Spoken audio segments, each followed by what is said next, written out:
date is May 21st, 2015. Time is 6:30 p.m. Rick Charette, Present. Bob Collins, Here. Gary Ciccarone, Here. Jim Freeman, Here. Ed Comeau, Here. Dave Champion II, Present. Rich Zacher, Here. John Merrigan.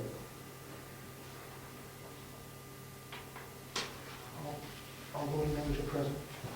Thank you.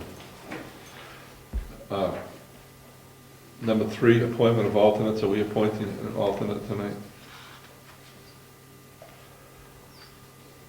For public comments? Yes. Diane Smith, Wentworth Rd. I have 2 issues I'd like to bring up, if I may. First of all, I'd like to talk about the public comment period. As you folks know, I've been attending meetings since January, learning about the planning board, and have, up until the last meeting, been allowed to participate in discussion and so forth during the meeting, and through your prerogative, I was not recognized at the last meeting. And that's fine, as I said then, but I would ask that the board consider that a second public comment period be added. I reviewed the town's Board of Selectmen, and they have a public comment period at both the beginning and at the end of the meeting. And I also looked at the town of Wakefield's planning board, and they also have a similar setup where there's an opportunity for public comment at both the beginning and at the end of the meeting. So I would just ask that the agenda be reviewed to include that second public comment period.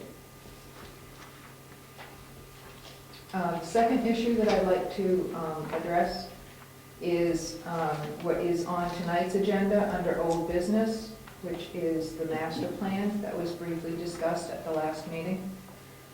As I've looked into this issue a little bit more, I see that as a guiding document for the community and for many boards that are within the community.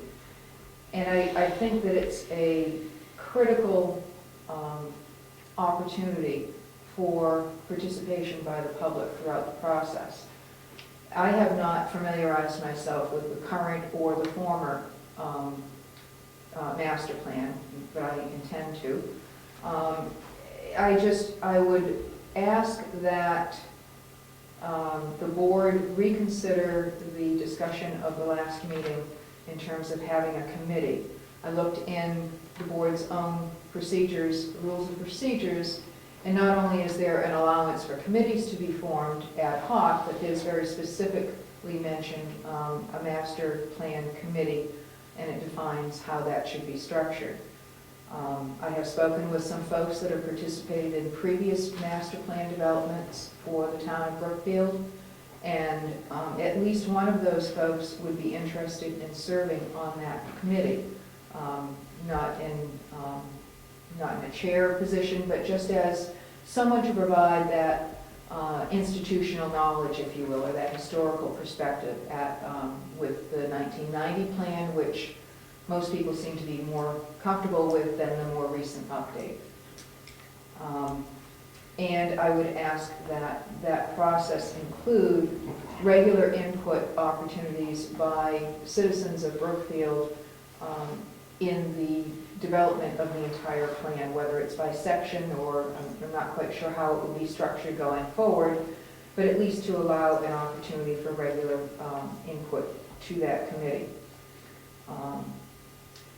And lastly, in that same vein, if you folks were to agree to such a committee or regardless, frankly, whether or not there's a committee formed, I think this is an important enough process and project that perhaps a notice could go out with the tax bills. And I've spoken with Brian about the town newsletter, and it may not happen this year or this round of tax bills.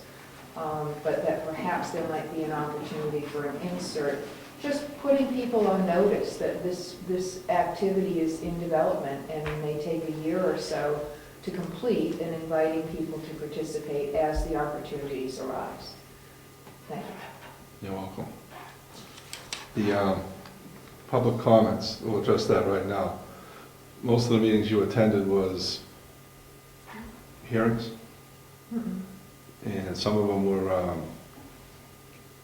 we needed people to talk, and we kept it very loose. But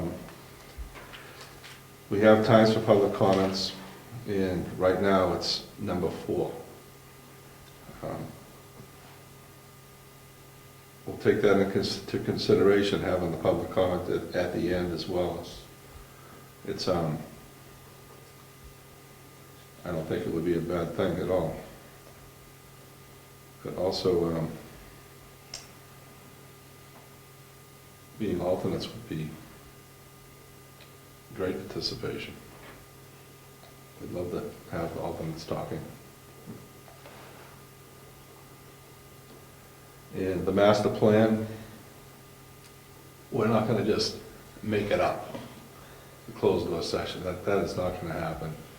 As we go through this, there will be public participation in that. We'll take the committee under advisement. Please, Judge. That's it. Thank you. Announcements, correspondence, mail.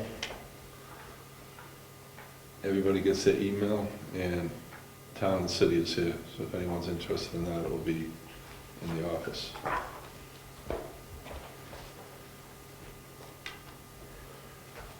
Review and possible approval of minutes, April 16th, 2015.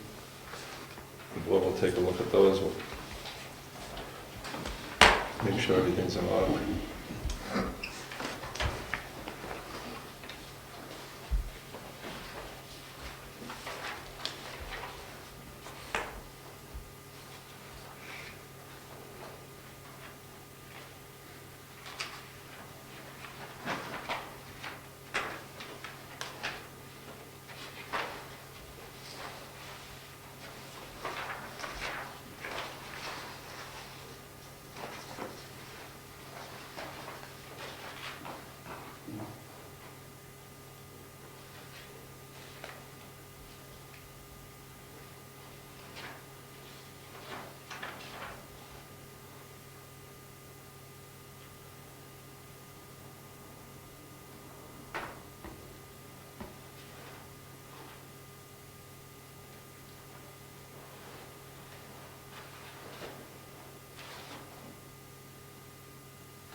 Got a comment?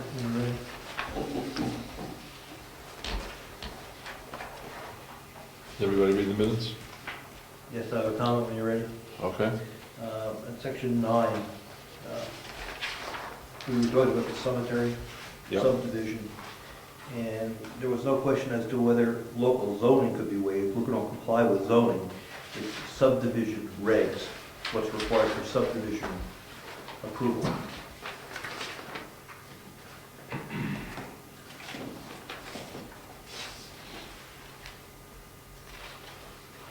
So that are required by local zoning, it's not zoning, subdivision. Take zoning out? Yes, we're going to comply with the zoning.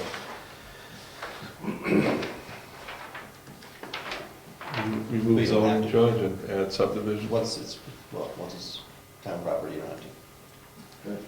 Pardon me, I'm sorry. I asked George to change that. Once it's town property? The town doesn't have to comply with zoning, Right. but it has to be town property before that applies. So subdivision, that's not town exemption yet.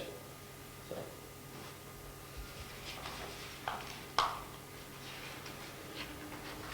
So we take zoning with subdivision? Yes, in section 9. yes.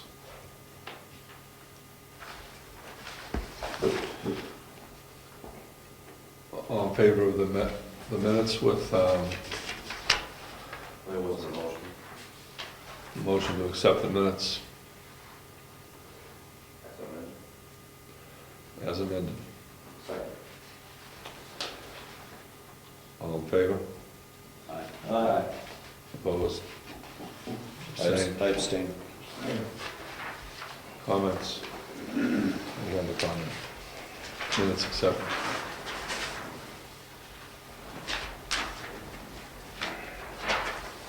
As amended.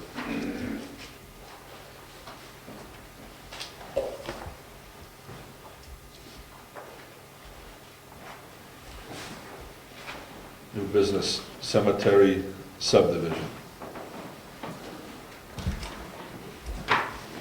You guys gonna apply for a subdivision? We have to. We signed a contract with the surveyor to start preparing the subdivision documentation. $8,200 worth of subdivision documentation. He pointed out to us that most of those requirements can be waived by the local board, planning board, if we want to do that. So that's why we're here, to see what part of that zoning subdivision requirement we want to waive. Can't waive the state requirements, but the local part we can waive.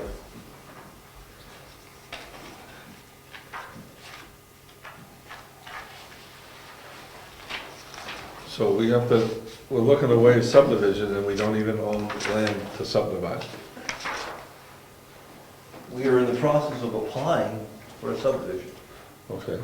Can you clarify who is the owner of the land that would be subdivided? The owner of the land is Marcia Hunter, Okay, so not the town. but she wouldn't give us authority if we asked her to represent her and do the subdivision.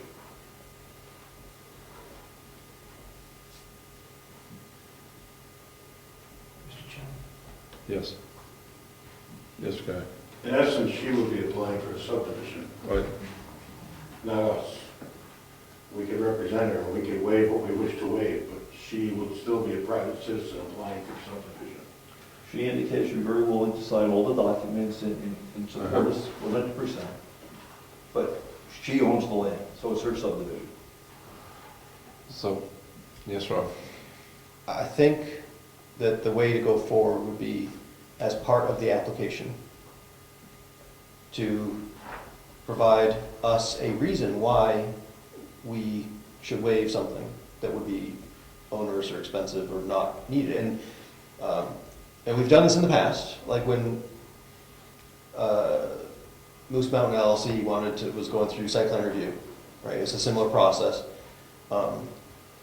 They didn't want to survey 700 acres. We let them just survey the area that was of interest to the plan, right? And so, if this is a subdivision of one corner off of a very large plot, you might be able to make a justification for why you're going to survey, where the boundary line is plus some amount or something like that to, satisfy the requirements. Well, why don't we flip that around and say, what does the planning board want? Because we're ready to start on this next week.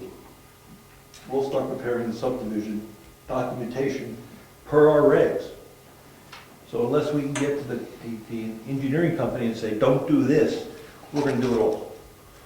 And when do they propose to start? They didn't have a start date the last time we talked about it. I went up to give him a check to find the work, and he said he would be starting in 3 weeks. I gave him the check 2 weeks ago. So, Wouldn't we need an actual application in the end before we could talk about waiting? He is preparing the application to our regs, so he will do the whole 9 yards. It's too late then to say we don't need the whole 9 yards. So if we don't need the whole 9 yards, which is say today, we don't need perk tests on the back 240 acres. We don't need a topographical map for a cemetery. Have you looked at Appendix A of the Rules of Procedure?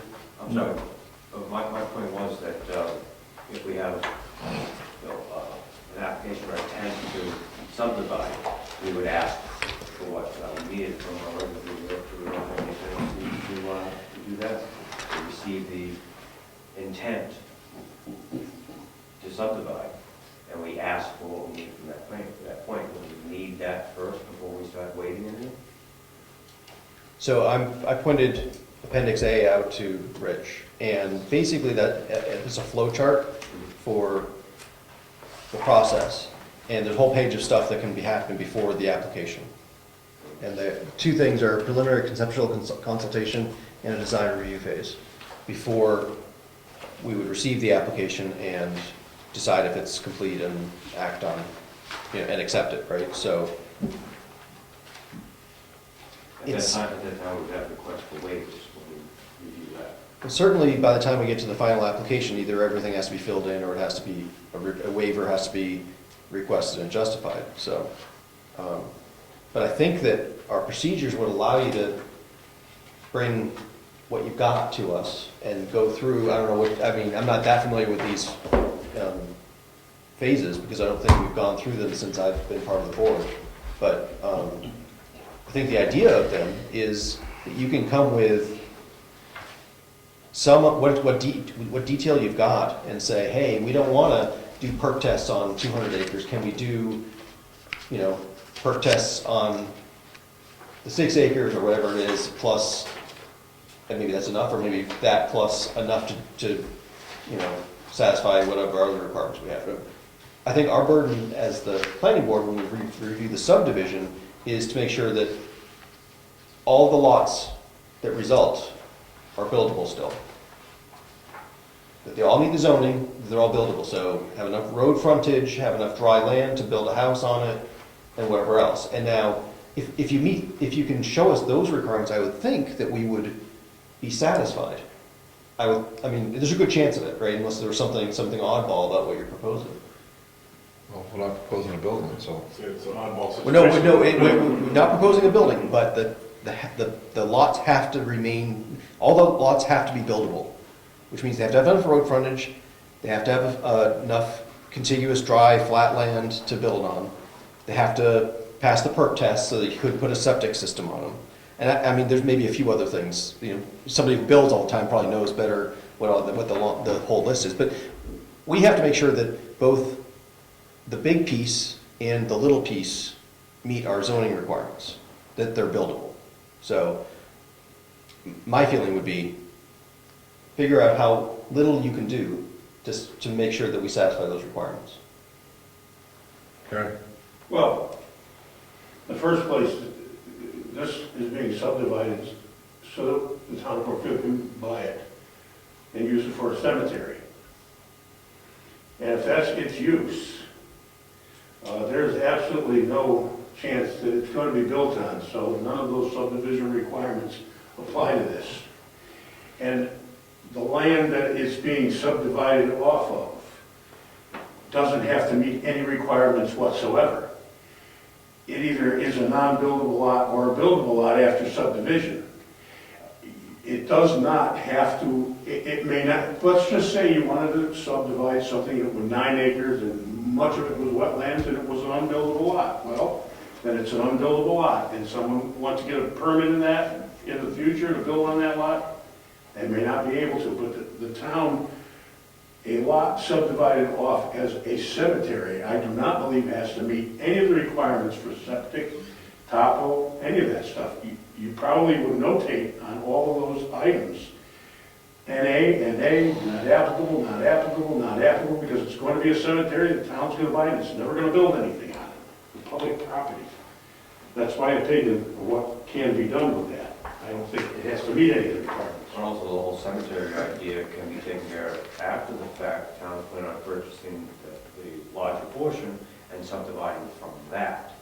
That's something that'd be far easier to take care of as an internal matter, which is public hearings, as the town applying to itself for subdivision and get public notice. At the town meeting, the town authorized the selectmen to buy the 5 acres. So we're moving forward with that. There was no authorization to buy back then. Yes. So I haven't looked up where it says it, but it is my understanding that all the lots that are created have to meet our definition of a lot. That's my understanding, and I've read that somewhere in our zoning. If they're to be building lots. No, the subdivision doesn't require, so when you do a subdivision, there's nowhere in the application where you stipulate what each lot is going to be used for and limit its future uses, right? What's her name, Hunter? Mrs. Hunter is going to come to us for a subdivision, and we may ask her what she intends to do, but she's not committed to doing that. She may do the subdivision and the selectmen decide, oh, no, we found a better deal. We're not going to do the cemetery after all, right? The cemetery is not a condition of the subdivision. It can be made a condition. It can be. It can Fairly easy. Well, it could be, but I don't. So why not do it, make it simple? I think that actually makes it much more complicated. I don't think so. I think you should run it by the attorney, I think it's pretty simple. I think the landowner would be crazy to put a covenant on that says it can only be used as a cemetery without. Providing it's subdivided and the town buys it, all that's legalese, but not a problem. Well, I don't think we want, well, If she were nefarious and trying to pull a fast one, that's the premise that we're trying to protect the town against. It's obviously not occurring here. Yes, I suppose if Snidely Whiplash were out there trying to get a variance or something approved so that they could say, well, now I'm going to use it as a building lot, I suppose so. I think this is very simple to structure, and I think the attorney can structure it so that all those things go away, and I think you should ask the attorney. I don't think we need to do any of that. I don't think there's any problem when, well, I think that the town, the selectmen would want a survey anyway, for at least the portion of the subdivision, right?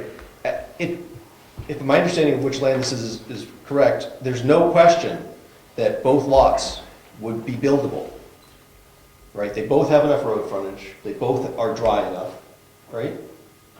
I think it should be the surveyor, as doing the survey, is gonna have to delineate wetlands, probably, at least for the portion we're interested in. And the rest, You already and yeah, it's already done, right? And you do the perk test so you can prove that you can have a septic system, which is probably already done. At least, maybe you have to do one more for the back lot, and. Well, see, that's my point. He's going to charge us for that.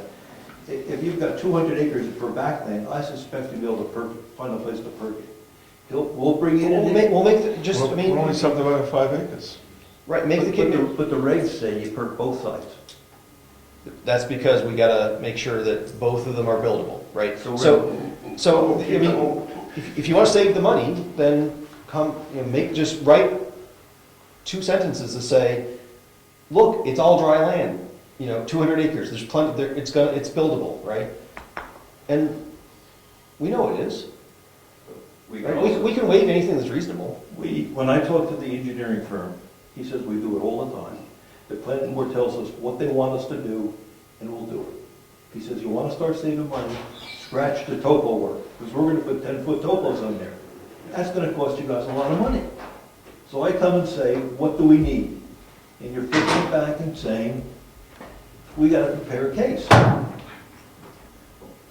We've got a process, just follow. We don't have to follow the process. Oh, you don't? Well, You only, absolutely don't, but when it comes to a town property and a municipal action, you do not have to follow your own process. It's not town property. It will become town property, it can be stipulated in that the entire thing is null and void if everybody backs out. It really can be done. How are we gonna unfile this? It can be done, but the town has to own it first. Of course. So you either gotta own it, I'm not gonna- and then we'll do the subdivision, I'll tell you that. or you have to, we'll go through the process. get the application. If we waive the whole process and create a new process just for this one landowner, how do we justify not doing that for the next one? If the town wants to buy it, you very easily could justify it. The town has the right to supersede all of its own laws at any time it wants. Can't supersede the state. We did it here with wetlands across the street. We did it when we built this building with center line to the highway. The town can absolutely negate its own, for its own acquisitions. It can negate all of its own, all of the attorneys will tell you that. We went through this thing. 9 years ago, we built this building. We had to bypass a dozen things. And she said, you don't have to do any of the stuff that you set up for your administrative process. You can do whatever you want if it's in the town's interest. And the planning board is the sole determining factor with public input and hearings. So call her up and check it out. This is not a complex process. We can nitpick the procedure to death, and it is valueless in the long run. Ask the attorney. That's all I can tell you. It's a smart thing to do. 15-minute phone call. Also, we've accepted maps from the National Geological Survey for topographical usage and so on, which is basically available around the web. What's the first step? Don't we need an application? The application is what's gonna cost us all the money, because the application requires the supporting documentation. And that's what he's gonna start working on, unless we say don't do it. So we get the application and we go through it step by step and anything that we don't feel needs to be done. So, Mr. Chairman? Yes. Just on Appendix A, the first, so everyone, in case people don't have it in front of them, there's two steps that are listed here that can be before the application. And that what it says here is pre-application review optional. The two stages of pre-application review can be optional pursuant to RSA 676:4, Roman numeral 2. And the first of these phases is preliminary conceptual consultation. Step 1, applicant meets with the planning board to review plan in terms of concept and compliance with the master plan and zoning ordinance. Board determines type of proposal and offers guidance relative to state and local requirements. Public notice is not required. Step 2, at this point, if pre-application is optional, the applicant may either request the design review phase or move directly to the formal submission of completed application. Design review phase is the second of the two phases that can happen. Applicant submits a request for pre-application review at least 15 days before the next regularly scheduled meeting of the board. Step 2, planning board notifies abutters and the public 10 days prior to the public meeting at which the proposal will be discussed. In step 3, board and applicant engage in non-binding discussion involving specific design and engineering details of the potential application. And then you go into the final application, where step 1 is application is delivered to the planning board. Step 2, at the next meeting, we determine if it's complete. If it's complete, then you follow one path. If it's incomplete, you follow another path. So I think that, as you can see, if you do the design review phase, there's a butter notification. Obviously, there's a butter note. If you follow the application, there's a butter notification on that as well. I don't think it's the right thing. It may be legal to do. I don't think it's the right thing to just create a new process for this one landowner. The abutters deserve better than that. And the next landowner is going to be wondering why they can't get a special process as well. Isn't she the abutter? She's the butter on one side. Make a motion about the whole thing. She's butter on all three sides? I thought carved into the land, unless I'm mistaken. Somebody across the road is what, I mean, unless she owns across the road as well, there's an abutter there. Mr. Chairman, can I make a motion? It's her whole property. It's the abutter to her whole property. She abuts three sides, Well, and she, someone's across the street. there's the 200 acres, the abutters of the 200 acres need notification as well. They may come to us and make, Even though it's within the 200? the lot that's being subdivided that the application is for is 200 acres. Yeah, it affects the 200 acre lot, and all abutters to that 200 acre lot must be notified. And we'd have to consider their input as part I of it. was pitching the butter of the subdivided lot. She, But she. Well, they're both- but the lot is being subdivided, so even the perimeter Yeah. of butters, I got you now. Yeah. I'd like to make a motion.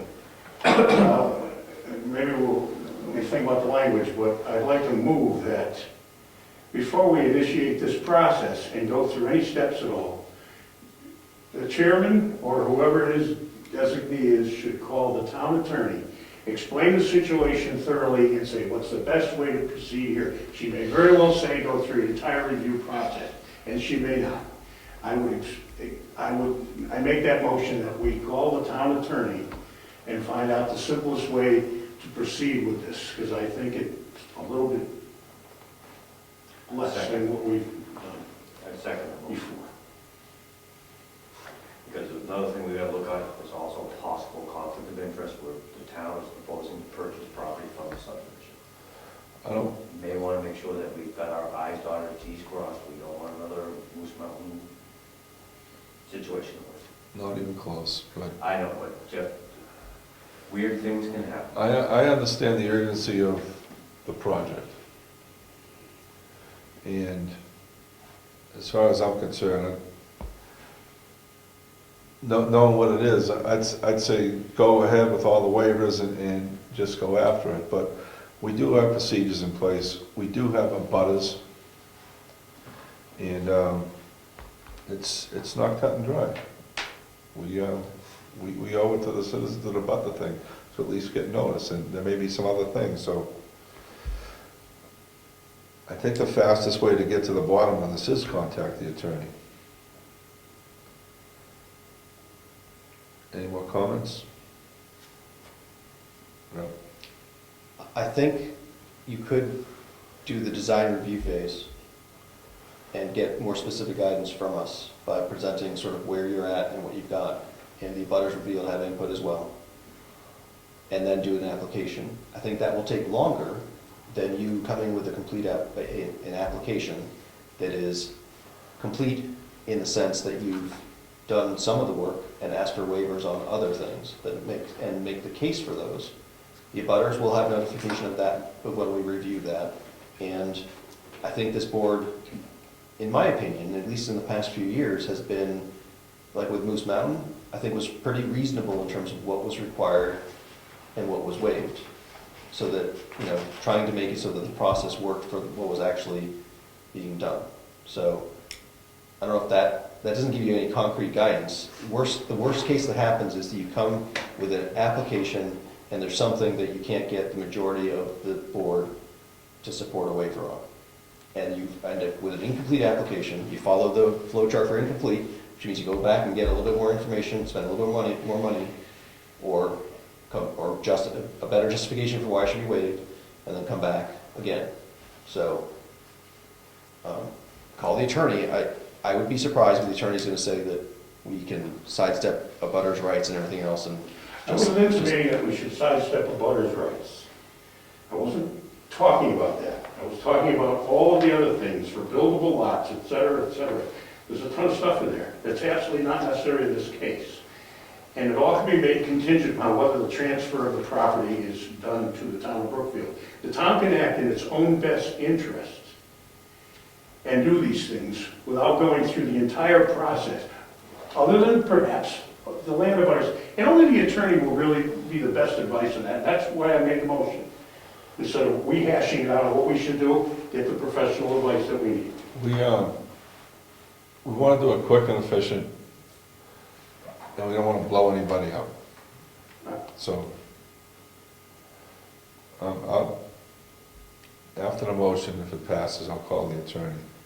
But in the meantime, do you guys want to get something to us? I mean, to expedite this thing, perhaps we can have a special meeting instead of waiting a month. We've got the surveyor's maps of the entire parcel.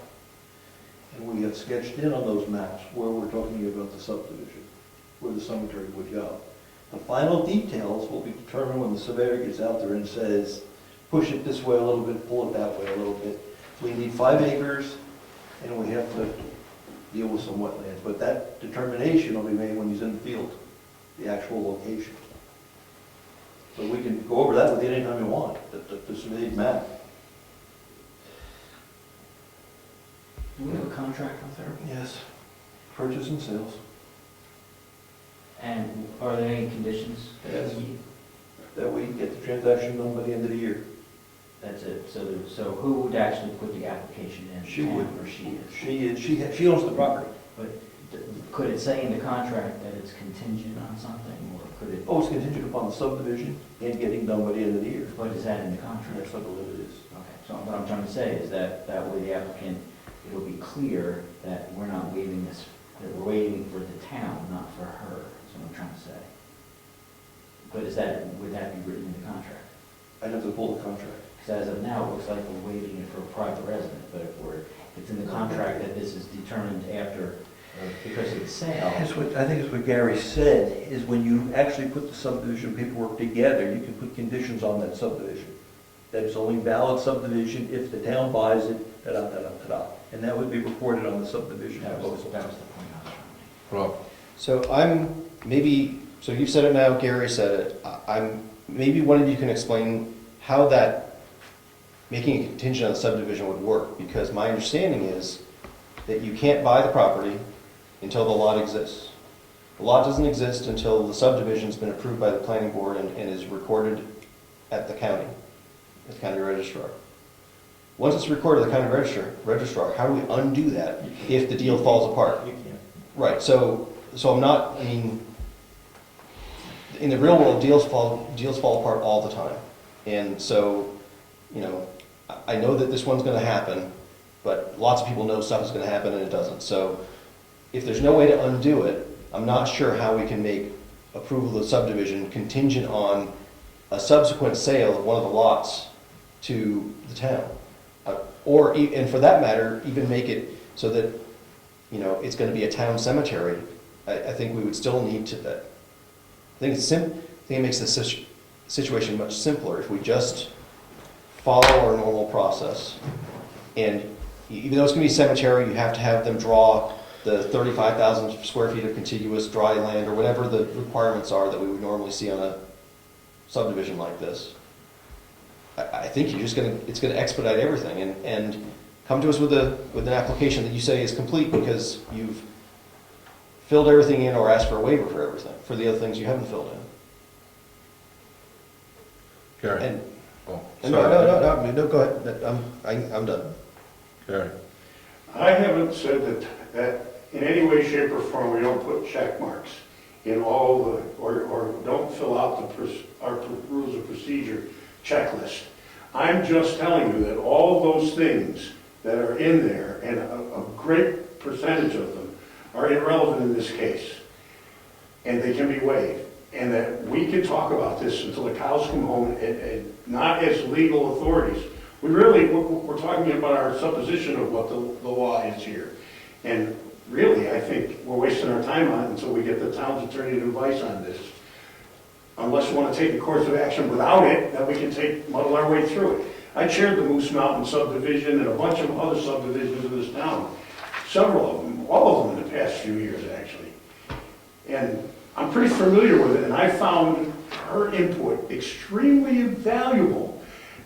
Very concise, to the point, very straightforward. She knows exactly what she's talking about. I've yet known her to be wrong in any substantial way. That's why my suggestion and my motion, and it's the way to call questions. Jim? Well, a couple of things. Well, number one, with the contract, I don't believe, as Gary said, there's any snacky whiplash out there. But if she did decide to change her mind, there are a lot of procedures we can go as an aggrieved party for breach of contract. I don't think that's going to be the situation at all with this particular parcel. But also we can go into the design review phase and hold off for White Mountain Survey and Engineering, hold off on them until we can notify abutters, have abutters present, and make sure everybody is fully aware of the entire process without expending any money. At that point, we can discuss any possible waiving of topographical maps or soil surveys or anything of that sort.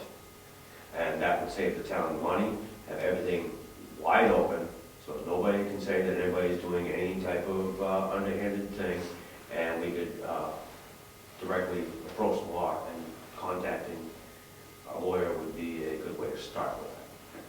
Motion and seconds on the floor to contact the attorney. All in favor? Aye. Opposed? I'll make that call tomorrow. If she's away for the weekend, I'll make it again Monday. I'd like to suggest that based upon that call, we schedule another meeting.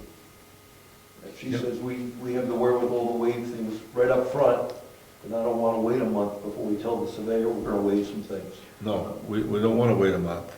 Is there something that you're going to get in front of us before that, or do you want to wait for the word from her? What we have is a survey map from the surveying company. 10 years old, but it's still current. And we've sketched on that where the cemetery would be. That's what we have today. That's conceptually what we have. I'll call her and contact the ex officio as soon as I get word. Mr. Chair, we can actually put it on the docket for our next meeting and begin with notification. We still have a bit of time to send out abutter notification. And contact the lawyer should be fairly quick. And that would expedite the situation. We put on a docket. If we're not prepared at that time, we can shut it down. And we're not going to The cemetery subdivision is going to stay on that till it's time. as far as public hearing. We'll contact the attorney tomorrow, Monday, if she's not there tomorrow, Tuesday. And as soon as we get that information, I'll make sure everybody has it. And if we need to call a meeting before next month, we will. Do you want to call a meeting before next month? I don't have a problem with it. I don't know if anyone else does.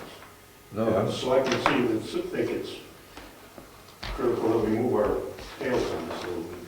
I don't have a problem with it. We can set it up, and if we don't have information, we'll cancel it. 1 week or 2 weeks. Mr. Chairman, just for clarification, would the intent of that meeting be that we would have a butter notification of that meeting? The intent of that meeting will be cemetery subdivision with the attorney's input. Okay, but not one of the meetings that is part of our subdivision process where the butters would have been notified? Or do you want to? We want to find out what's the most effective way to go about this, because Okay. there's a difference of opinion everywhere here. That's right, I agree. We understand what steps we have to take. The board explains what they expect from the surveying company, and we can communicate that and start down the process that's recommended by the lawyer. Right. And if that says we notify the abutters, that's the first thing we get on the agenda. Bill? If the abutters waive their concerns, and say, I'm not have any concerns, do you still have to have that meeting? If all four of them, or whatever it is, say, I waive my, Well, we would still have to have the meeting as far as any waiver of our subdivision requirements. We would still have to have the meeting, but if the abutters decide not to show up, it's a concept, it's not really a law or anything, but consent by absence. If you're notified, you do not appear, that means you're not objecting to the procedure. It's We're a contacting- concept, not a law. We're contacting the attorney to get a roadmap on how to go through this, because none of us have that right now. And the meeting is to proceed with that. Abutters will be part of it, I'm sure. Just one thought on that. I don't think the RSAs have a procedure for abutters to be notified and waive their rights and therefore be able to compress the time schedule. I don't think, I haven't seen it. I mean, I haven't looked for that in particular, but, you know, I've read those RSA's several times, and I don't think I've ever seen something to that effect. They can be nice enough to send us a letter and tell us that they're fine, they don't want to appear, but to the minute of a public hearing, they have the right to. If they change their mind 3 seconds before we start. You're going to notify the butters under any circumstances, no matter what they are. And that satisfies the town's obligation, period. The abutters then can do whatever they will do, come to hearings, whatever. The town has one obligation, notification of the abutters. Right. That's it. But I think the issue you're going to run into, and the attorney will answer the question, I think that, I find it hard to figure, how to imagine how we could, without notifying abutters and being able to have them, having them be able to give us input, how we could vote to waive something on the application before the application is given to us. I have trouble figuring out how to justify that. Because we could waive everything, right?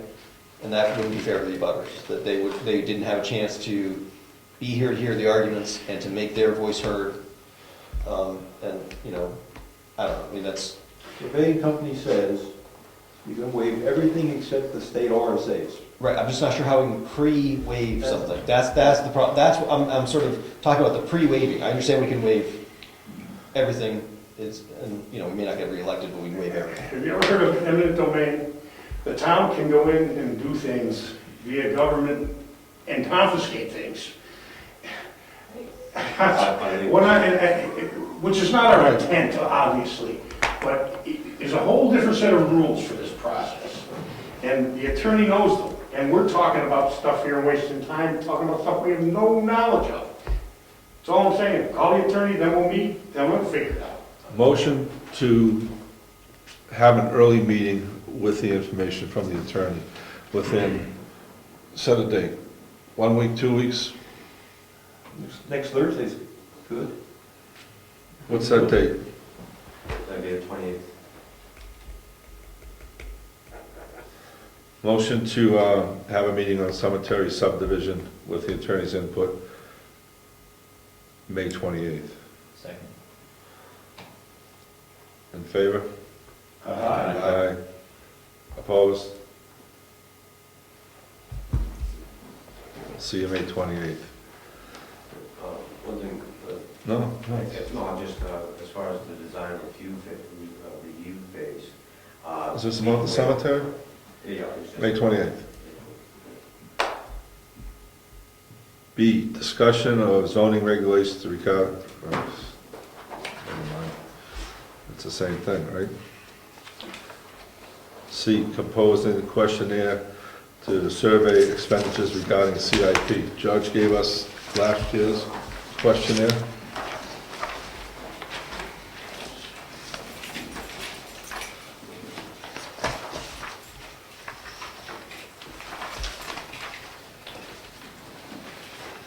We all know this worked. We got the information back.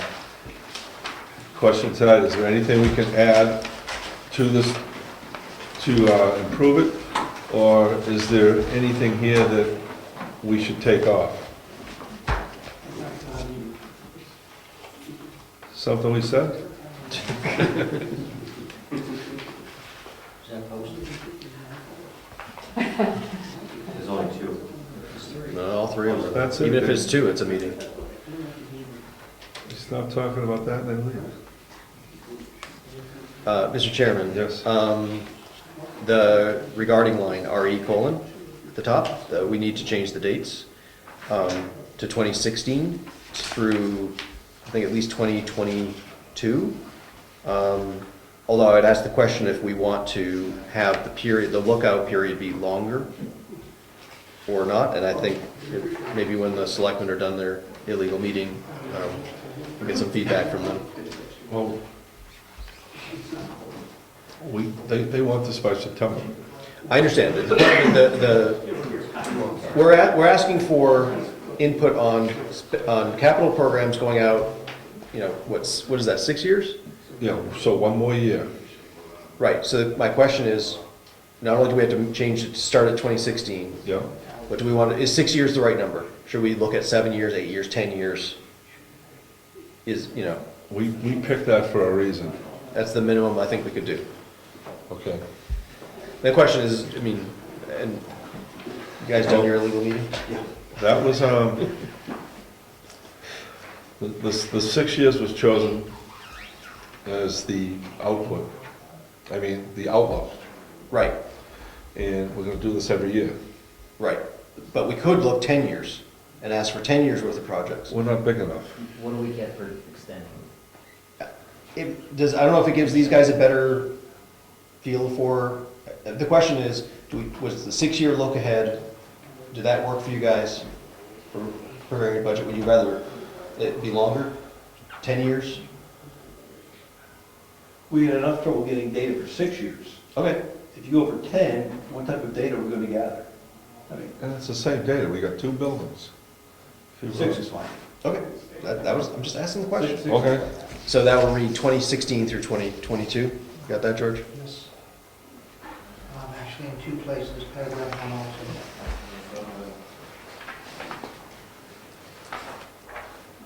Thank you. All right, so go through this and figure out the dates, because they are all different. We want this, we want to submit this in September, so we can stick with requested by August 14th. That will give us one meeting to put this together. I'm sorry, And that will give approximately 60 days to get these back. where would you like to put in, Mr. Chairman? Requested by, oh. I see it. 2016 to 2022, Yeah. And then it's response. requested by August 14th, 2015.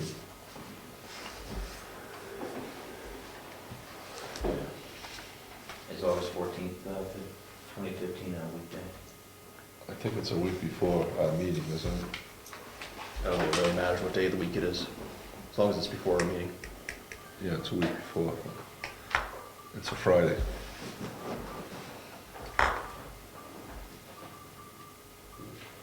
Oh, no, it's a Thursday. It's a week before. Oh, that's me. Yeah, it's a Friday. Yeah. That means the 20th.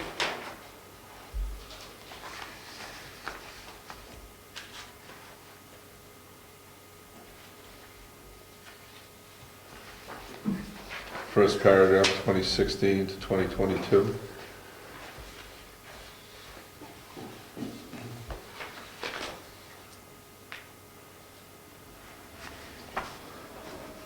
Still $5,000 to cut off? Anything less than 5,000 is just expense? That will work for you? It's fine, 5,000.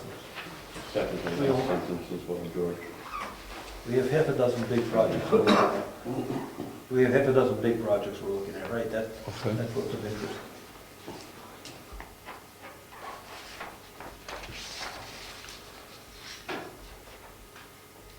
Now, Mr. Chairman, the due date appears at the bottom of the first page as well. Yep, Yes, thank you. Mr. Chairman? yep. After I have these languages, we can make this a working document, if there's not enough time, I don't, that's what we're to do. This is a document, right? After last year? Yeah, I think we can, this is not part of our rules of procedure, I think we can vote tonight to just make the change. Yeah. I guess I'll point out that at the very top of the first page is the date. We'll probably want to use whatever the date you're sending that out.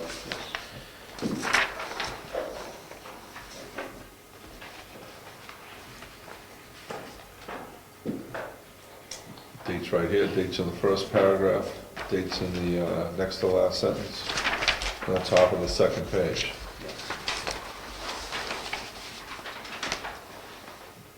Now, the worksheet itself,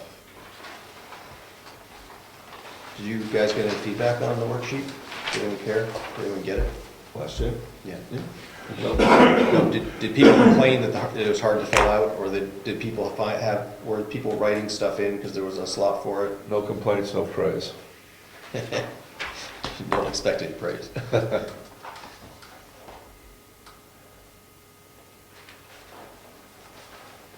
pretty clear, department, type of project, service area, description, cost.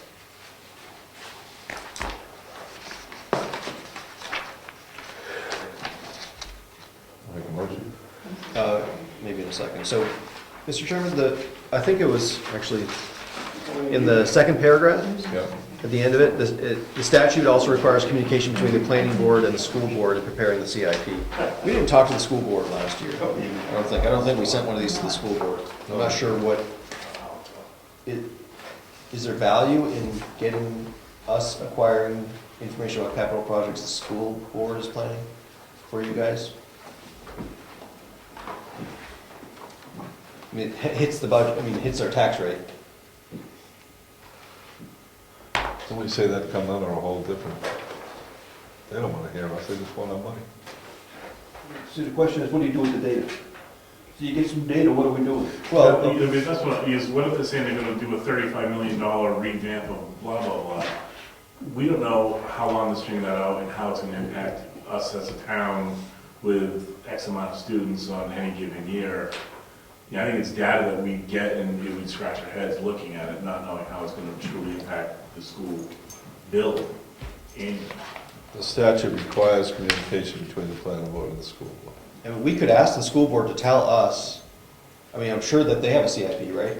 They should be able to tell us what our estimated portion of their CIP year to year is, maybe.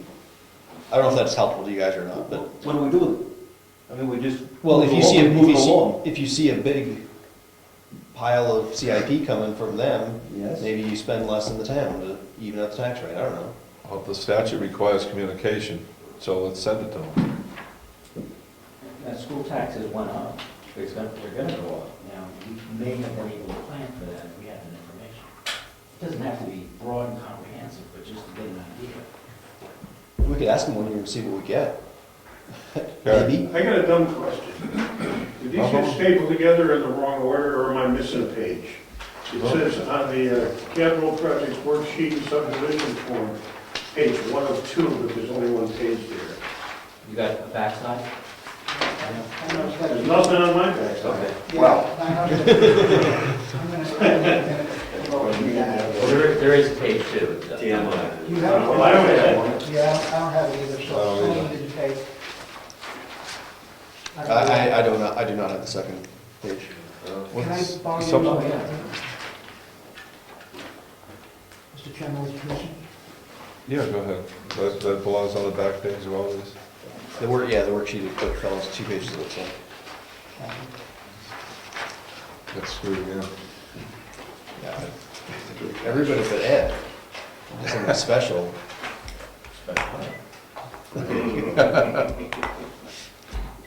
Yes. Yes, Brad. When we send this to the school board, there's gonna need to be an explanation of what our expectations are. What? When we send this to the school board, Yeah. would there be a cover letter explaining what our expectations are and what we need from them, or, because this won't really encompass what we're gonna ask from them. We're gonna ask for a breakdown of impact to Brookfield, or, because they may. I don't want to tailor this to them. It's,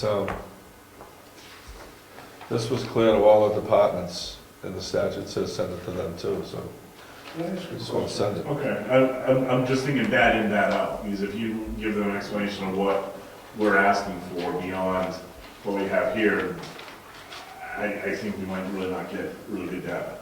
If I recall, we didn't send it last year, I don't believe so. because they were a whole Why don't we separate just- entity. Yeah. I have a question, Mr. Chairman. I missed last meeting, I was getting 36 stitches in my arm that evening. In Comeau, for all places. Are we talking about here our CIP program and how it relates to the school system? No. We're talking about the CIP for the town. Oh, yeah, but why are we talking about the schools? I'm missing this one. Well, somehow. The RSA say that we can get information from, the RSA say that we have to involve, we have to involve the school board, we have to talk to the school board, just like we have to talk to the Heritage Commission, and they have to give us information about their capital projects. I'm sure that I'm sure that they're giving this information to every other town that has a CIP. I see, how does that relate to our capital improvements program? It'll be in line on our thing, that's school district, the amount that they're, We're gonna spend on their capital improvements, right? That they're gonna spend and require from us, that's the point. right. Why are we worrying about that? CIP is supposed to give the selectmen information about the future, so they can plan accordingly for reserve funds and But we're projects. just gonna get it from them, right? They're gonna get it to us, we're gonna hand it to the selectmen, that's the extent of our involvement. That's it. So why are we making a discussion about that? It's a simple little thing. Right, we We send it don't to deal with them, it. we send it to them and they send it back. We already said we're gonna send it. Okay, that's how I want to know, for my own clarification. Okay. Ed, I think the question was, do we want to send that to the school? Because they're not going to know what the heck we're asking if we just send that to them. Should we just ask them for their CIP and hand that to the selectmen? why are they any different than anybody else? Because they're not. You're going to have the school fill this out with their whole entire CIP of the entire school? I don't think that's going to work. I don't think that's good data. It's not our idea. Anyway, if we just ask them for a copy of their CIP, then they just basically have to forward us their copy, which will have the same information that we desire in it. If you look at this, I don't know how they're going to decipher this. They're going to hear back from them and they're going to say, what do you want us to do with this? I like that. You say. You're right. Do they submit information for us either? That's what I was thinking. If they begin to expand the buildings, and we don't know about it, and our tax rate is going to go up, we should have. They're completely, forecast that. but they're completely independent. What's the right word? They're like a municipality. They are. Political subdivision. Yes. That we pay for. Yes, So we deserve to know what they have on the horizon. but they have the meeting. Who should go to them? They advertise them. They have public hearings on their capital improvement plans or That's why I'm saying that if we just ask for a hard copy of what they've already done, that should be easy for them to forward that to us. Yeah, plus what our fraction of that. that's the Yes. key. That's You gotta exactly right. project it Right, out. because we need to be able to multiply by .04 or whatever, Right. little Brookfield's cut of that is, right? Has to do with number of students, it's variable, Yeah. year to year. Projected growth in our participation in the school system. You think you may want to draft a cover letter asking, telling them what we expect, what Brookfield's participation in the event will be, just to make sure that they know, clarify. What are we gonna do with the data? If they've got a CIP, if they have a CIP, let's get a copy and socialize it. Who's the liaison? Who's our liaison to the school board? I was Dr. Manning. Dr. Manning and Ernie Bramwell. Basically, I see this is the easiest thing we've got going in this whole CIP process. The school tells us how much we owe, based on the number of students, and that's the end of the story. The rest of the stuff, we've got to do the math on. Yeah, with We what's don't do left. any math with the school stuff. They're gonna tell us, and unless we wanna fight it by going to public hearings and being outspoken, we're gonna pay that freight. The rest of the stuff, we gotta compute and So figure out. they- That's the hard part. They do this and they tell us, that's communication with them, right? Can I ask you one Yes, question? You might want to find out what will go on the bond, our portion of the bond, which will stay the same, versus how many students we have, because we're paying for that building. So that may be a fixed rate, where the students may go up and down. Or if you're doing a long-term thing, you may want to know for the next 18 years, we have to pay X amount of money just to pay for the building. Is that our CIP? Yeah, bonded stuff is Okay. part of CIP. I think one of the points that Brian was trying to make is we don't want to have them fill out the CIP and say they have a $35 million contract that they're looking at doing this huge addition. I mean, we don't want to go and adjust our taxes for a $35 million increase, because that's not all of our portion. So we need to fully understand what Brookfield's portion to that improvement project is. And this letter, I don't think is substantial enough to, or detailed enough to get that information from them. I think the first step might be to see if they have the CIP. Take a look at what data is available, and maybe we have everything there we need. If that's not sufficient, then maybe we want to take some other action. They should have one. I would expect so. They know way more about CIPs than we do. They're educated. Let's keep this in the town. So are we going to separately pursue the school board information, or are we not going to pursue that this year?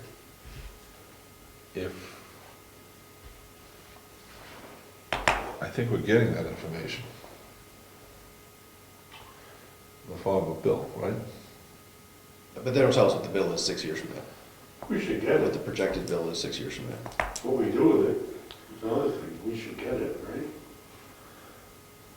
Okay, well, then let's ask them for it. Yeah. So the planning board drafts a letter for that? Probably be a good idea to ask Ernie Brown to get it for us. He'd probably be able Do you want to to talk short about it? circuit a couple of avenues. Planning board send them a letter? That's what we want to do. Actually, they're meeting here in August. We can present it there. It's too late. Why don't we send this to Ernie? With a handwritten note saying, hey, could you do the school, find out the school board information for this? Thanks, have a nice day. Look, it's going to all the departments. Yeah. It goes to the selectmen. Let's send it to Manning and Brown. Okay? You put them on the list, Josh? Yes, put the school board on the list, is that what I'm saying? I'm sorry. Yeah. Ernie Brown and Dr. Manning. Ernie Brown, yes. Mr. Chairman, do you have the list of who we sent it to last year? I don't have it with me. Does your man George have it? It was a No, big, I did not have one thing. it was a big list. It was every department.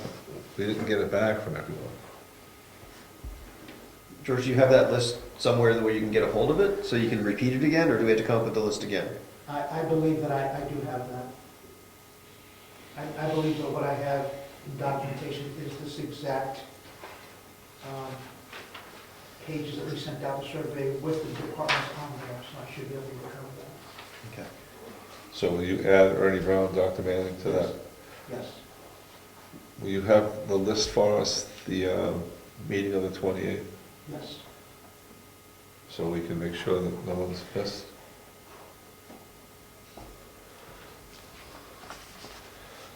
If you're not on the list, you won't be missed. Yes? For future reference, if you go on page 2, it says sources of funding. I wanted to speak a little bit to a project that I've been working on for a few years now, which is the Grant Review Committee. At the county level, they have a grant review committee. Belknap County contacted me, and they want to begin their own grant review committee. And I'm starting to develop a process where the grant review committee meets, they review a grant, they issue a report number is given, and that number is actually put on the budget. So when the delegation meets, it shows revenue, grant, it says the report number, and then they're issued the report. So there's a paper trail showing all the details about that specific grant. I would just like to see where it says sources of funding, it says grant from, instead of just saying what type of grant it is, actually put a report on that, a report number, like a reference number. There's a question. Does that make sense? Wait a minute, so grant, instead of grant from, grant reference number? So we don't have a system. I think, now. well, I think that the issue would be that somebody's gonna say, oh, I want to do this project 3 years, in years 3, 4, and 5, and I think I can get a grant from, somebody for that. So you're saying it's premature to actually have a report? Yeah, I think that this is a planning thing, right? So this is, somebody may be asking for something and saying, oh, it's not gonna cost the town so much because I'm gonna get a grant. Selectmen may say, yeah, we're not interested anyway. And just, it never gets done. Yeah, I see what you mean. I think that reference number would go in the budget, so I apologize. Wait, my question. Who created this list? The planning board. sources of funding, where do we plagiarize this? OEP. This is OEP's? Are we obligated to use all the items here? Absolutely not. Absolutely, that's good. Because there are a few of them here that are onerous.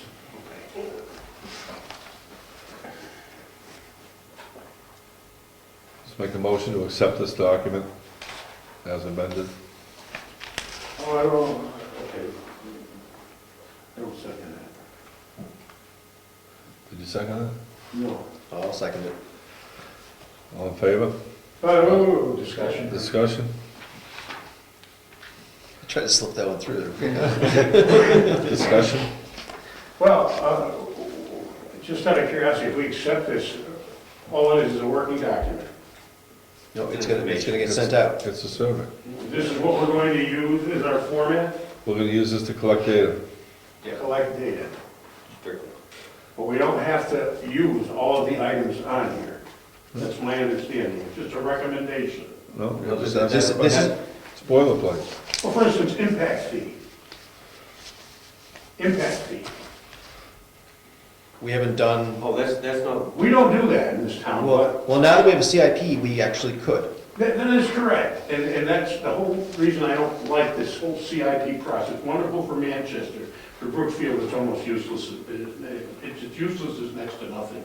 Because we motor along just fine in our little community without all of this paper. But I won't argue that point. Impact fee, we could. It's an onerous charge. If somebody wants to build a house, some towns have a $10,000 impact fee, some have a $5,000, both boroughs $5,000, $4,800.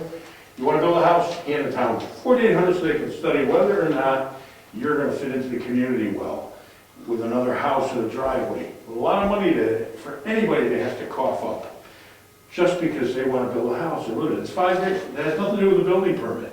Just $5,000, got to hand the town. I totally disagree with that concept. And if, I mean, whether we could or should or would, I don't know how much we're obligated to do this stuff. Because we're obligated by OEP to come up with CIP. So I've got an issue about that.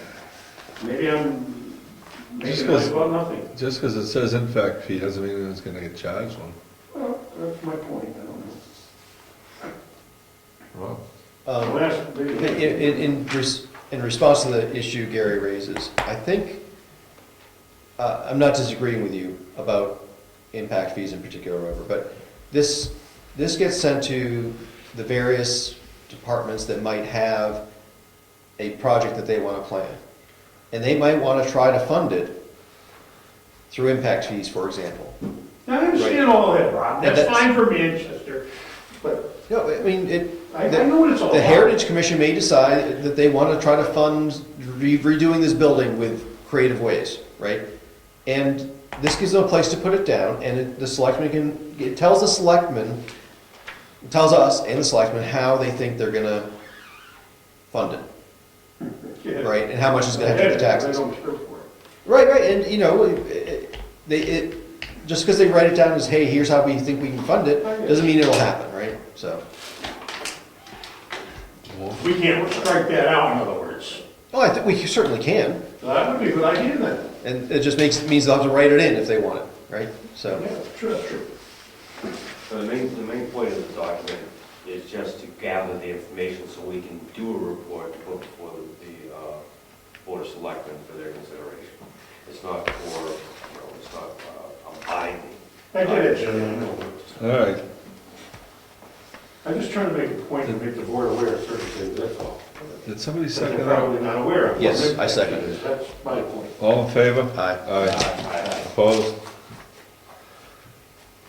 Document is accepted with the date changes, Judge. Yes. Will you send this out this week? Yes. Okay, so you want me to send this out with the amended list? Yes. Okay, The amended document to the amended list. yes. Mr. Chairman, I think It's we asked, It's just dates. no, we added the school board to the list. Right. We added our members of the school board. Our members of the school board to the list of recipients. Yes. I believe that we but I can't remember the details. We'd asked George to keep track of a couple things related to CIP. I don't remember if any of those were, I think, like there was a truck that suddenly cropped up that we needed to buy or something like that that wasn't on CIP. I just don't remember if there was any department that we realized that we missed. George, do you remember, we'd asked you to like, remember some CIP related stuff? I don't remember that. I do remember you wanted me you brought this up, and you wanted me to list possible amendments to the zoning ordinance on the basis of conversations, and I have put them in that zoning book, but I don't remember concerning the CIP, I'm sorry. There were two issues that we talked about, we talked about maybe a fire truck, a forestry truck, and then we found out about a bridge after the CIP. Right. They were the two items that came. Who owns bridges? I mean, who is responsible, which department is responsible for knowing which Planning bridges? board. No, which, I mean, is that road, is that, okay, so we've got somebody who's supposed to be on Yes. top of that. Yes. Okay, And fire and, truck? and the Well, fire, that would be the fire ward. and did we Forestry send, truck. did we send I believe we did. to Yes, fire ward? we sent it to the fire ward, I Okay. did send it to the CEO. Yes. Okay, so we don't have anything to add to the list of people to receive this, they just have to realize they want To recognize it. Good. Mr. Chairman, I do want to add one other thing to the conversation, if it's okay. Just as a reminder, we did not receive all of the forms back from all departments. Right. If they don't have any input, they don't send it back.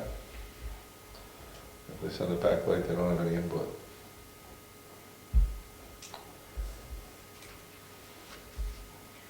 Are we still in the discussion phase? Would it be overdoing it if we asked for something from Wakefield, or was that overdoing it? Overdoing it? What were you thinking in terms of the services we contract for? Exactly. I'm just thinking of any input which is taxes on us. I think the selectmen submit that. Don't we have a lump sum? Don't we, they just tell us to write a fat check without telling us what's in it? Oh, no, they detail it out for us. Oh, Okay. Three or four components, yes. In, for instance, this year they bought new cruisers, and we saw that bill go up, and they said that they spread their capital improvement to the various towns that also contract with them. So our bill went up based upon their capital improvements, which was, I believe, a cruiser and something fire as well. So That's the cost of the service. that's the cost of service, that they just compound in any improvements we make to their equipment and purchase of. if we work on a comprehensive CIP, we could just add the school in there, add the Wakefield information in there, then you look at it, it's a combined. Yeah, because I think if Wakefield was gonna, re-equip their whole fire department or something like that, that it was to be $500,000 in 1 year, we'd wanna, it would hit us, it might be 3 years out, we might wanna be aware of that ahead of time, maybe. Just a thought. You go over there, talk to, I don't know if you ever talked to the planning board who puts together their CIP, but I've never been able to. But I know that's a good CIP in town. the selectmen put together our bill? Pardon me? Their selectmen put together our bill? Well, They figure out what our allocation's gonna be? Comes out of their budget committee. They've got a municipal budget committee that puts together the budget. And then, of course, it comes from the selectmen, yes, well, the town approves it. It's based upon population. Okay, so we can figure out what our allocation It's is. 12%. We have 12% of their population. So they take their total bill for the landfill, police, fire. Pardon? Rescue. Well, yeah, yes, rescue, fire, yes. They take the total expenditure, and we pay 12%. That's the deal, with 12% of the population. Winter population? Hmm? Winter population? Yeah. We've tried.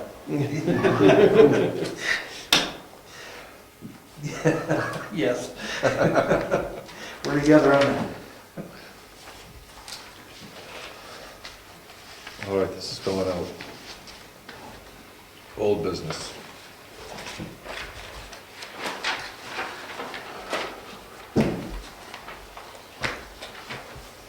Master plan.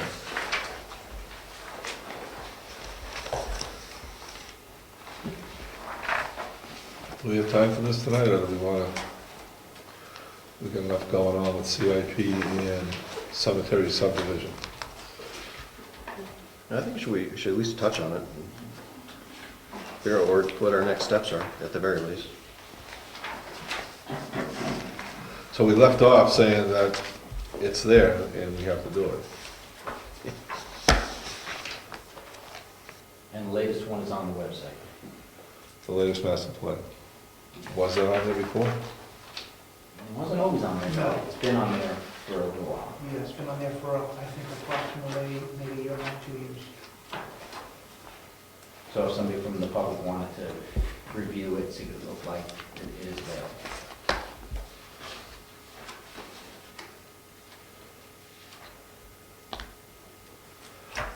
I got nothing on it for today. Anyone? Well, how are you gonna attack it? How are we gonna move forward? Is it time to say, is it time to put ideas on the table at the next meeting on how to move forward? Do we want a subcommittee? Do we want to attack it by chapters? Do we, you know, should someone look at it and say, hey, this maybe makes sense to attack it this way? I think we have to go through it together right now and get a handle on exactly what it is. Okay. I think it would be useful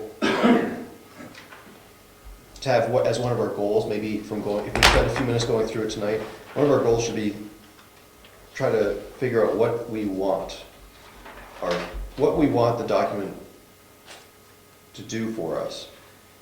Have an idea of what it, if not what it looks like, but what size. You know, like the SRPC, the region that we're in, they just produced theirs, and it's, I don't know, 700 pages? Right? I mean, do we want a 400 or 500 page document, or do we want a 4 or 5 page document? Right? What are we, you know, what are we going to try to accomplish with this? Are we going to try to do every part of it that we could, or are we going to try to do the minimum that we can, that we need to? A town of 600 people in the middle of nowhere, I don't think it's going to be a 700-page plan. I sure hope not. I think what we've got is, in my opinion, it's a combination of overkill and non-actionable stuff. There's a lot of non-actionable, I think we should be going for something that, you know, helps us understand what the townspeople want and how, you know, as well as what challenges we are going to be facing. From the executive summary from our current master plan, the first sentence, Brookfield's population is projected to grow from 604 in the year 2000 to 900 in 2020 for a 49% growth. That didn't happen, did it? Not even close, right? And so if we start with, you know, I don't know,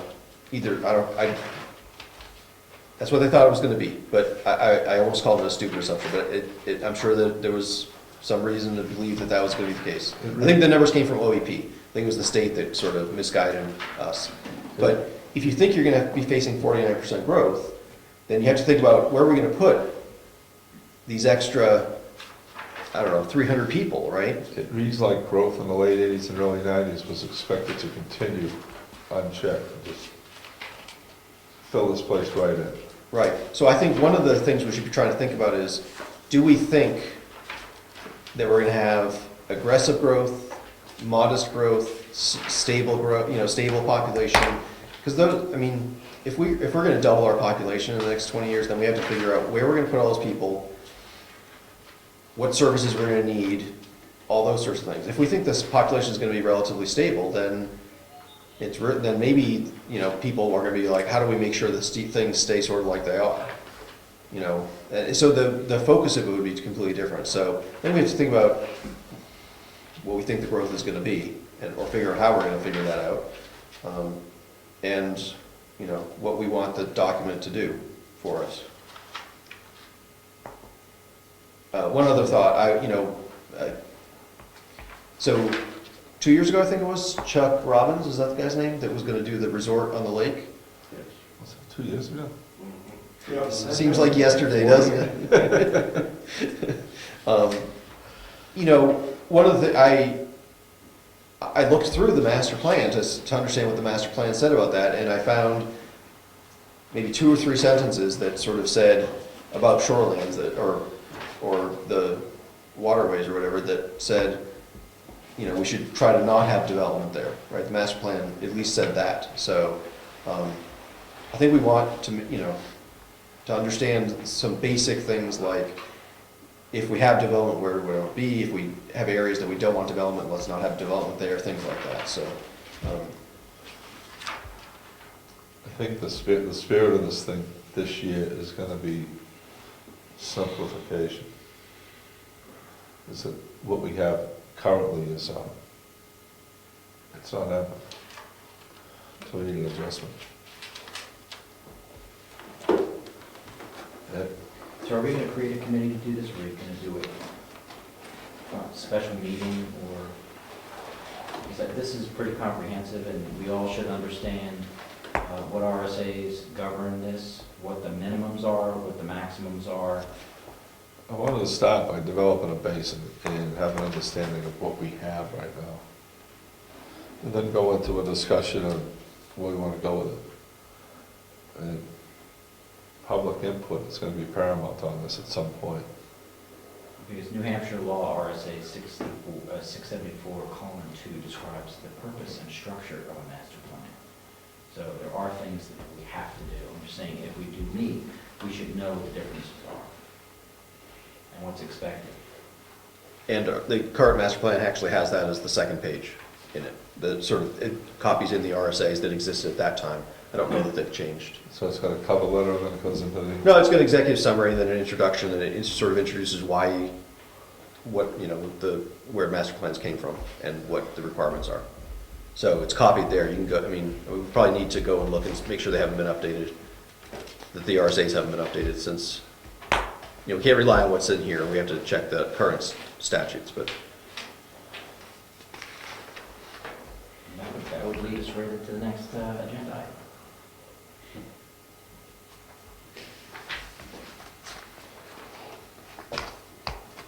Consideration of organizations providing notification of RSA revisions that apply to planning. Now, what I started to... You were working on that. Yes. What I started to do is Wait, are we done master plan? Yeah. You want more? I don't know. No, No, we just, we're gonna get into this next time. next time. Yeah. Okay. We had some good discussion on what we have, and there were a few comments on where we want to go. Public input is definitely paramount. It's not our town, it's everyone's town. But we need to understand what we got right now before we can move forward.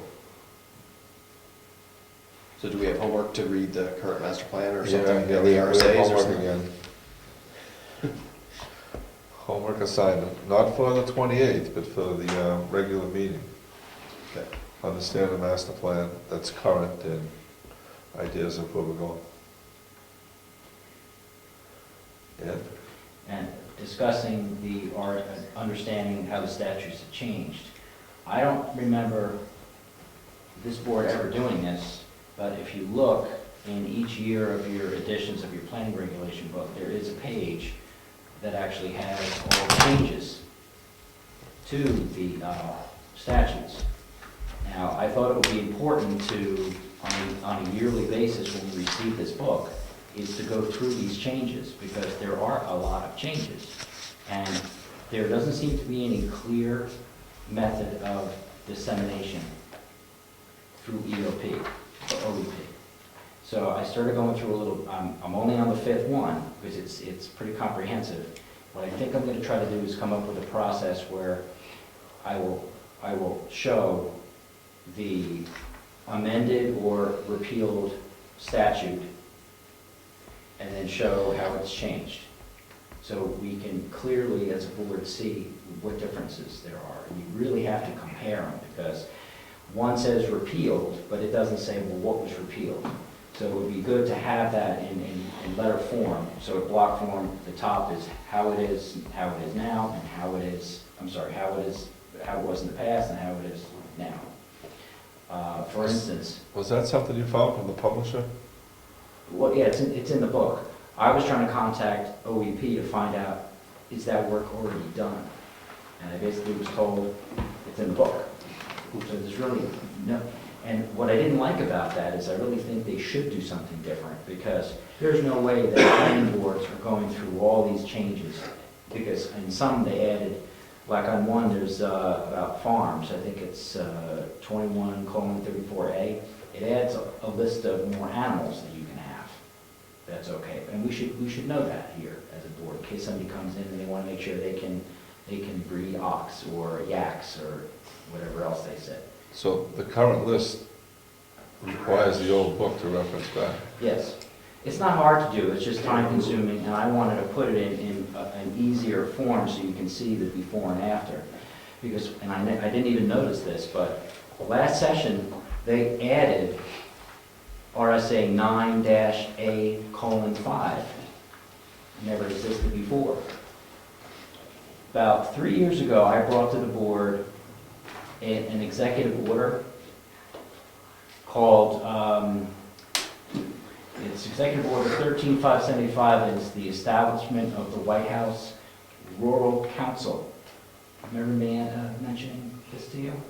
This was the federal government with an executive order, and what it is, it's an executive order that creates a commission in Congress to enhance the federal government's efforts to address the needs of rural America. This order establishes a council to better coordinate federal programs. A good federal program that this would relate to would be the Granite State Future Planning issue that we went through a while back. It also maximizes the impact of federal investment to promote economic prosperity and quality of life in our rural communities. Now, this was a federal document, the executive order didn't go through Congress. And then I found 9-A:5, now it's an RSA, in our state law, called the Commission on Rural Affairs established. And if you read the executive order, it is the same thing that is in our document here. I just bring that up because if you don't read through these changes, you're never going to know what was changed. So I'm going step by step through this, and I'm going to create a document that has the before and after so we can review. And the next step would be to make sure that all those changes are in our zoning. Now, I don't know how I'm going to get to that point, but we have to make sure that none of these affect what we have here current in order to keep our stuff current. So I think that is something that is going to have to progress to be a rules of procedure type of thing that future boards can use to make sure that they're up to date. And I'm also trying to go backwards and find out, how did we not know that they were going to add some of these changes? Like, it seems like our legislature just comes up with the rules, they vote on it, and it just, we have no heads up on this stuff. And some of it Somebody in this room had a vote on it, Two of us. Oh, on that one. on that one. It was last year, right? But not saying you voted for it or against it, or whether that's good or not, but I mean. Now, most of them are amendments, and some of them are repeals, and I just want to make sure we're clear of what was repealed and what was changed. And everything else. It led into the master plan issue because there may be things, for instance, I think 10 years ago, smart growth principles were never in our planning. And now it is, because it became an RSA. So these things that start at the federal level, things that start at the federal level can work its way down to state and then down to And then down to the top. So I'm working on that still. It should be done by the next meeting. Thank you. Can I suggest that you speak to the Speaker of the House and try to get yourself appointed to the Rural Affairs Commission? For the remainder of my term, is that what it says, I think? Yeah. It's coincident with your term, so. Hey, member comments. Mr. Selectman, Nothing else, John? does your meeting format have public comments at the beginning and the end? Does, where does it fall in the end, after member or before? We don't have member comments at the end. We comment all the way through, so towards the end of the meeting, we ask the public if there's anything else they'd like to comment on. So if we were gonna have public comments at the end of the meeting, I'd put it after member comments, after, I'd put it before. because we can say something that gets a reaction. Right, the members can say something and the public can react to it. Right, and the public can say, then the members want to react. We do by the public. Well, member comments are usually a summary of the whole meeting. So member comments are generally a summary of the whole meeting. It's like the last thing. It's your meeting, you get to pick where it goes. Yep.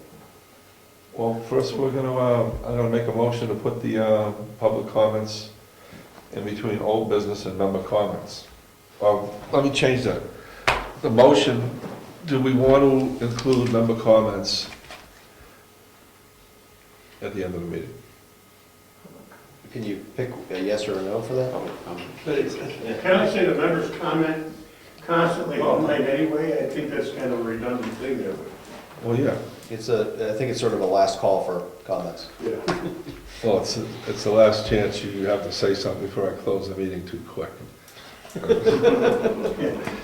But public comments, I think that's a good idea we start with it at the beginning and to have a chance for the public to speak towards the end of the meeting, after everything's been gone through. Is that a motion? So I motion to put public comments in the agenda twice, once at the beginning and once towards the end. Second. All in favor? Discussion? Discussion? You want to go first? Yeah. Now, we're functioning under Robert's Rules of Order. That would mean that Oh, we're not. we're not. The last time I We heard have it rules of was... procedure. This is the chairman's rules of order. Oh, okay. No, I thought that if it was, that somebody from the public could actually say point of order. I guess you can. Can I say this, that we should limit that to a certain time? Right. Excuse me, I'm shutting up. All right, goodbye. I think we should limit comments, and I don't want to be till 11 o'clock at night. Unless it's a public hearing, then we have no choice. Well, the chairman can end the comments. Huh? The chairman can end the comment. Well, there's a time limit. You want to comment? No, there's no time limits on any of this right now. Well, I'd be- you can actually do that. I'd be if you happy to want. put time limits in on everything. We'll be out of here in 45 minutes. It'll be nice. No, I mean, remember comments at the end, usually here at the end, and there should be a time limit, I believe, on how long your comment can be. I mean, filibusters are unacceptable at 9 o'clock. The chairman can stop it though. That's my opinion, I mean, it's a discussion. Yeah, right. The motion is to add the public comments towards the end of the meeting. And it was seconded. I second, Yeah, we're in discussion.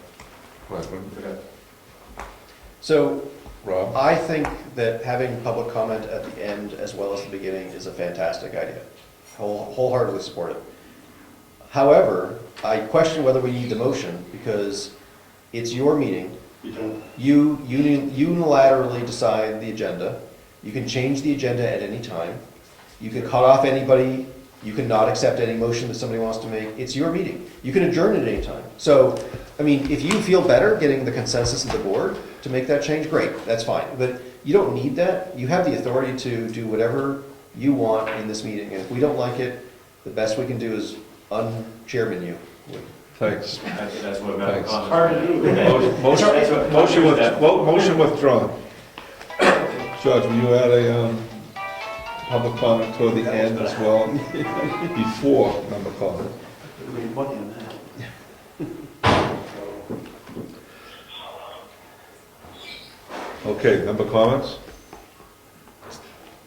That pertain to the town of Brookfield? No, I guess yes, it does. I just wanted to make everybody aware, I have the latest Stratford Regional Planning Commission budget here, if anybody didn't want to look at it. I have maybe a quick question about that. So It's not colored, so does it show their revenue sources? the revenue sources, Yes. yeah. It has What- a breakdown, Okay. but it's not colored. But the largest one, of course, is the federal government, so you just have to, that's the NPO. And we still have them out of order, so you're confused about which one it is. Okay. That's the NPO. Well, I can see the numbers here, right? That's the NPO, 482,477. So, state, oh, I don't know what, okay, I'll have to look at this. But the reason I ask is because when Cynthia Copeland came here a couple of years ago, it sounded, if I recall correctly, she said that their total budget was a couple $1 million, 1 point something million, I don't know, a lot of money. And the state was giving them $17,000 or something like that to fund them. And they basically got all their other funding from dues, which most towns weren't paying, and federal contracts. But And their salaries are also paid for through the feds too, through the NPO, which is the Metropolitan Planning Organization. okay. Good. Well said. Mr. Chairman, did we do new business item D, consideration for the nomination of an alternate to the planning board? No, we didn't. I thought it was redundant because we asked for appointment of alternates up at number 3. Number 3, I think, is when there's a member not present that we would have seat. I think if I understand correctly, I'd have to go, as the reference to RSA there, but I thought that number 3 was the seating of an alternate in place of a missing member. Am I not correct on that? That's how we work. Yeah, you're right. And because we had all members here tonight, we didn't have to Let's seat just, anybody. Plus, we don't have any. let's just step back. Is there any consideration for the nomination of an alternate tonight?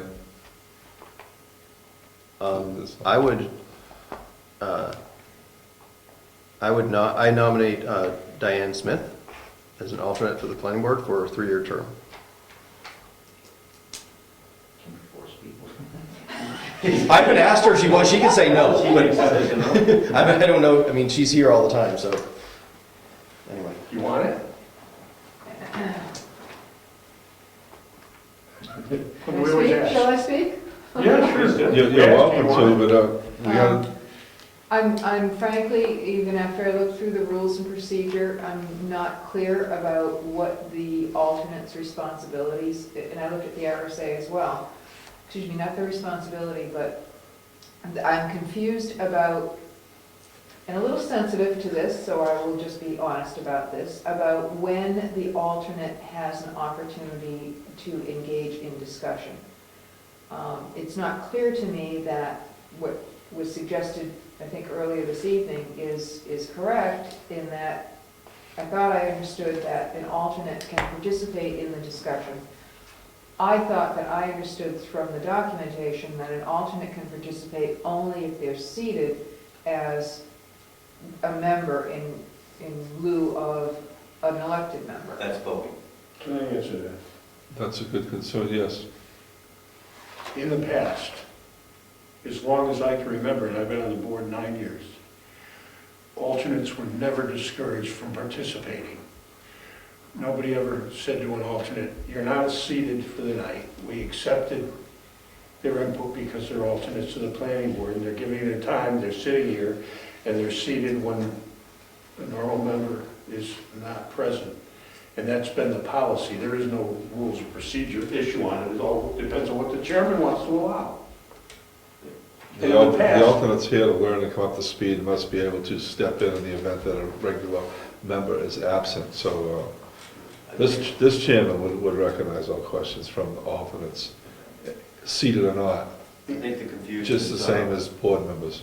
The issue with allowing public is if there were 20 people here, and we allowed the public to participate in all facets of the discussion, we'd never get out of here or get anything No, done. clearly, I understand that. I think the confusion lies with the voting procedure. If an alternate is not seated for an elected member, they cannot vote on an issue. No, I was clear about that. But That's pretty as far as clear. participation in discussion, it's never been Because the rules and deterred at all. procedures talk about the participation of an alternate at a hearing, not at a meeting. And I don't know if that's just the wrong word being used, but at any rate, that in rules and procedure, it says the reference to the participation of an alternate is at a hearing, not at a standard or a regular meeting, unless these are also considered hearings, which I don't think that they are. You can always. These are regular meetings. Thank you, Rob.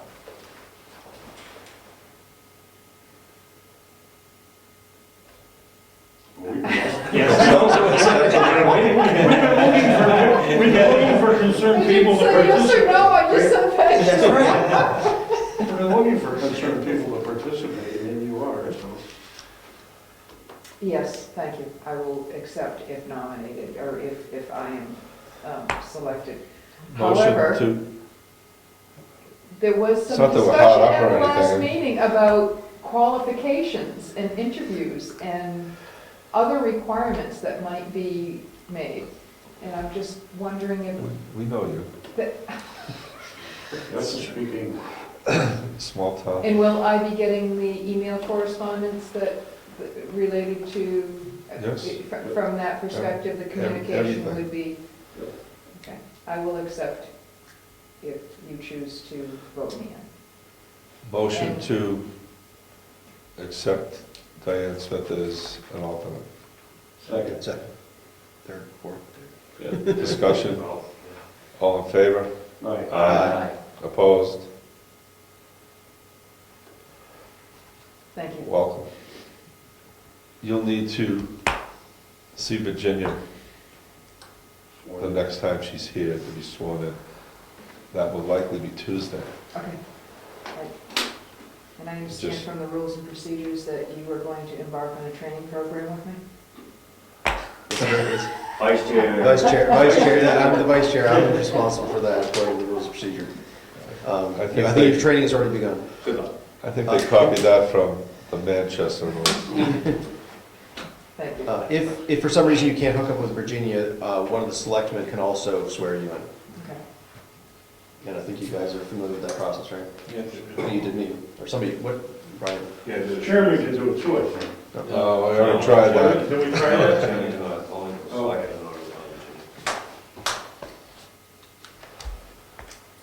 Any more? Meeting adjourned. Welcome aboard. Thank you. No, thank you. We need more people.